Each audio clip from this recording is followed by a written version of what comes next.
সালাম রহমতুল্লাহ। কেমন আছেন সবাই?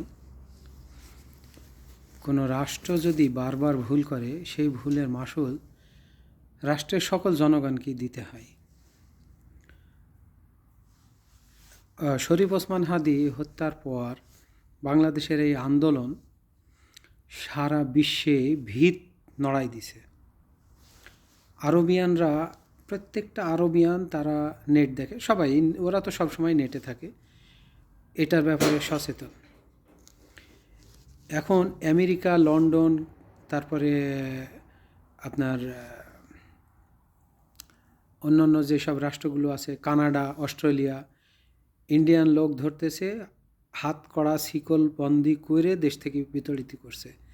এবং প্রত্যেকটা ইন্ডিয়ান দূতাবাসের সামনে আন্দোলন চলছে এবং বলছে যে পৃথিবীর প্রত্যেকটা দেশ থেকে ইন্ডিয়ানদেরকে বিতাড়িত করতে হবে। দেখেন, রাজনৈতিক প্রেক্ষাপটে একটা রাষ্ট্রপ্রধানের ভুলের কারণে, অর্থাৎ মুদির কথা এটা বলতে হবে যে মুদির কারণে এ দেশে সাধারণ জনগণ কতটা কষ্ট ভোগ করবে।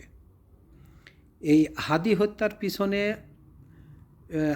ইন্ডিয়া জড়িত, জড়িত, এইটা নিয়ে যখন আন্দোলন শুরু হয়েছে তখন দেখেন শুধু বাংলাদেশে শাহবাগের আন্দোলন না, এটা পুরা পৃথিবীর ভিতটা নড়াই দিয়েছে, কম্পিত হয়ে গেছে। আজকে কানাডা লোক পাঠাই দিতেছে, আমেরিকা পাঠাই দিচ্ছে, সৌদি আরবও পাঠাই দিছে। আপনারা ভিডিও দেখছেন, নিউজে দেখছেন কিভাবে শিকলবন্দি করে পাঠাই দিচ্ছে।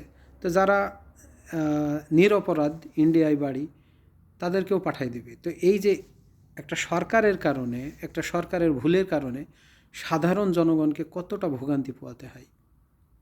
আসলেই জনগণের চিন্তাভাবনা করা উচিত যে সরকার কেমন হওয়া দরকার, কোন সরকার থাকলে জনগণের উপকার হবে, সেটাও মাথায় রাখার দরকার।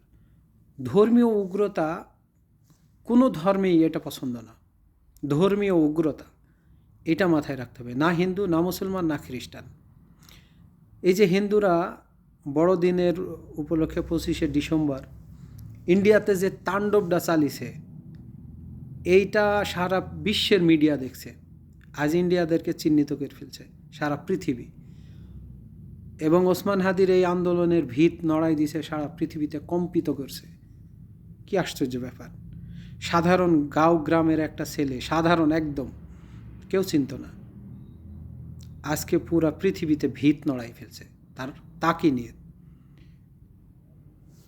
ভালো থাকবেন। আসসালামু আলাইকুম।